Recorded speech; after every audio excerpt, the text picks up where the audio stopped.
Hi friends, welcome to Vidyadani DG.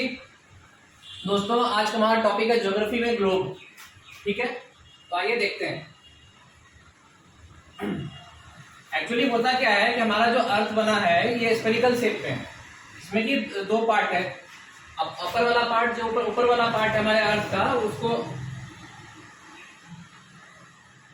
ये वाला part आपका है नॉर्दर्न हेमिस्फेयर, ये वाला पार्ट है साउदर्न हेमिस्फेयर। ठीक है, तो दो पार्ट में, तो जो रेखा जो है, जो लाइन अर्थ को दो पार्ट में बांटती है, उसको हम कहते हैं 0 डिग्री रेखा, या फिर आप इसको कह सकते हैं विषुवत रेखा, या फिर आप इसको कह सकते हैं इक्वेटर, या फिर आप इसको कह सकते हैं भूमध्य रेखा। एक ही नाम है, ठीक है, इस रेखा का नाम एक ही है, तो मैंने लिखा 0 डिग्री। अब क्या होता है कि हमारे अर्थ में कुछ रेखाएं होती हैं जो कि मौसम को तय करती हैं, कुछ रेखाएं होती हैं जो तिथि और दिन को तय करती हैं। तो दो तरह की रेखाएं होती हैं, एक होता है आपका लैटिट्यूड, एक होता है लॉन्गिट्यूड। ठीक है, लैटिट्यूड को हम कहते हैं अक्षांश रेखा, और लॉन्गिट्यूड को कहते हैं देशांतर। ठीक है, लैटिट्यूड को कहते हैं हम अक्षांश और लॉन्गिट्यूड को कहते हैं देशांतर। आप देख सकते हैं। ठीक है, इसको याद करने का ट्रिक है। देखिए, इसमें से किसको अक्षांश करते हैं, किसको देशांतर करते हैं। तो देखिए, यहाँ पे लॉन्गिट्यूड, लॉन्ग, यहाँ पे देश, हमारा देश काफी लंबा है, काफी बड़ा है, तो देशांतर यानी कि देश, तो लॉन्ग, लॉन्गिट्यूड ऐसे याद हो जाएगा। और जो बच गया फिर वो अक्षांश हो जाएगा। हिंदी वाले छात्रों के लिए अक्षांश, इंग्लिश वालों के लिए लैटिट्यूड। ठीक है, तो आइए वन बाय वन डिस्कस करते हैं कैसे कैसे इसका शेप है। देखिए, हमारे अर्थ में जो यहाँ पे रेखाएं होती हैं, इनको कहते हैं हम लैटिट्यूड यानी कि अक्षांश रेखाएं। ठीक है, ऐसे इनको हम अक्षांश रेखाएं कहते हैं। ठीक है, समझ में आ रहा होगा आप लोगों को। अब इन अक्षांश रेखाओं का काम क्या होता है?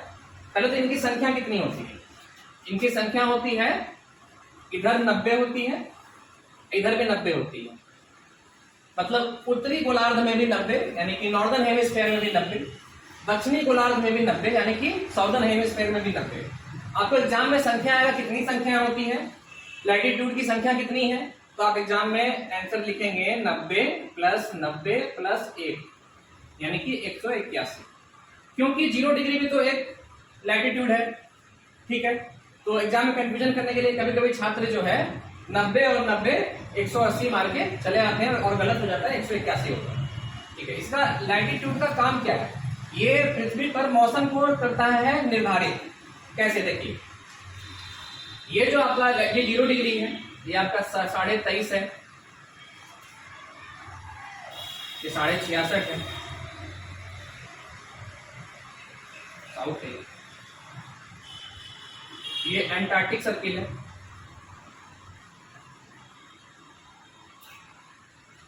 फिर सेम यहाँ पे ऐसा ही, ये 23.5 है, ये 66.5 है, ये वाला आर्कटिक सर्किल है, आर्कटिक।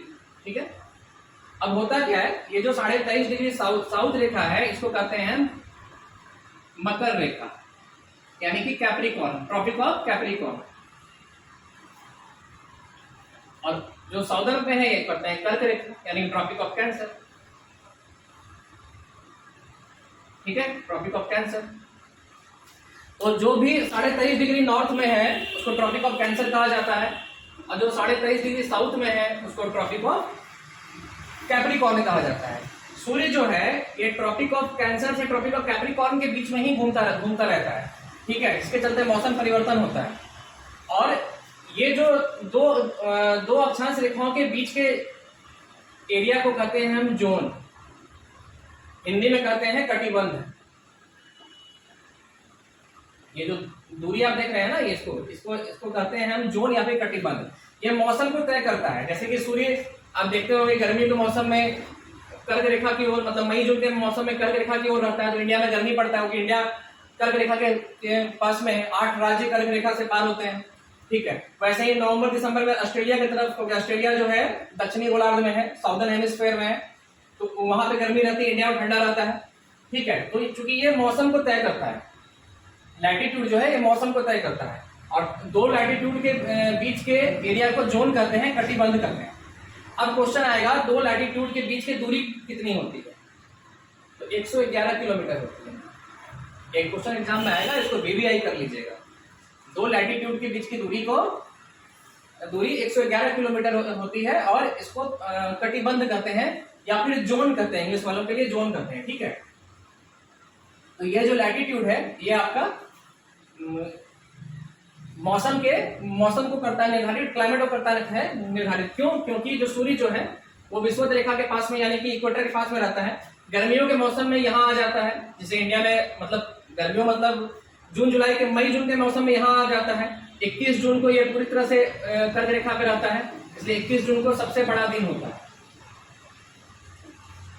नॉर्दर्न हेमिस्फीयर में, उत्तरी गोलार्ध में सबसे बड़ा दिन 21 जून को होता है, और दक्षिणी गोलार्ध में 22 दिसंबर को यह घटना होती है। तो दक्षिणी गोलार्ध में 22 दिसंबर को सबसे बड़ा दिन होता है, और इसका ठीक उल्टा कर देंगे, 22 दिसंबर को उत्तरी गोलार्ध में सबसे छोटा दिन होता है, क्योंकि जब सूर्य यहाँ रहेगा तो यहाँ का दिन छोटा होगा, 21 जून को यहाँ का दिन छोटा होगा। और सूर्य जो है हर 3-3 महीने में आधा तक पहुंचता है। तो इक्वेटर पे जो सूर्य होता है वो 2 बार होता है, एक बार मार्च के महीने में, एक बार सितंबर के महीने में।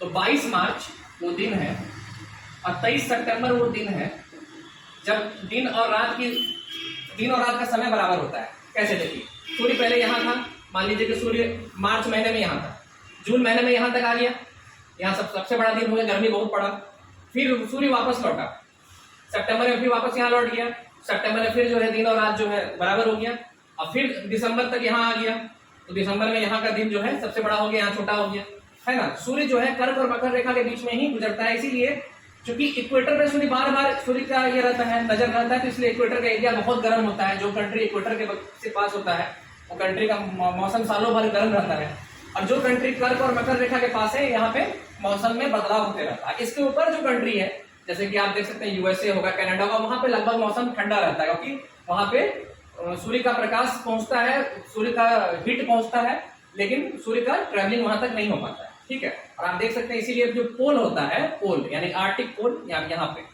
ये जो इसको पोल कहते हैं, ध्रुव कहते हैं, ये जो पोल होता है यहाँ पे सूर्य का प्रकाश 6 महीना आता है, 6 महीना नहीं आता है। जब सूर्य इधर रहेगा तो यहाँ पे प्रकाश आएगा, यहाँ नहीं रहेगा। जब सूर्य इधर आएगा तो यहाँ का प्रकाश यहाँ पे आएगा, यहाँ पे नहीं आएगा। ठीक है, पोल पे 6 महीना दिन, 6 महीना रात होता है। ठीक है, ये समझ में आपको आ गया। अब सूर्य घूमता कैसे है, तो सूर्य पश्चिम से पूर्व की ओर घूमता है, यानी कि सूर्य कहते हैं पृथ्वी जो है पश्चिम से पूर्व की ओर घूमती है, तो मतलब वेस्ट टू ईस्ट घूमती है। तो उससे फिर टाइम का डिवीजन होता है। कैसे होता है वो आपको लॉन्गिट्यूड में पढ़ाएंगे। ठीक है, तो अभी आपको इसके बाद लॉन्गिट्यूड का टॉपिक होगा, एक बार आप देख लीजिए।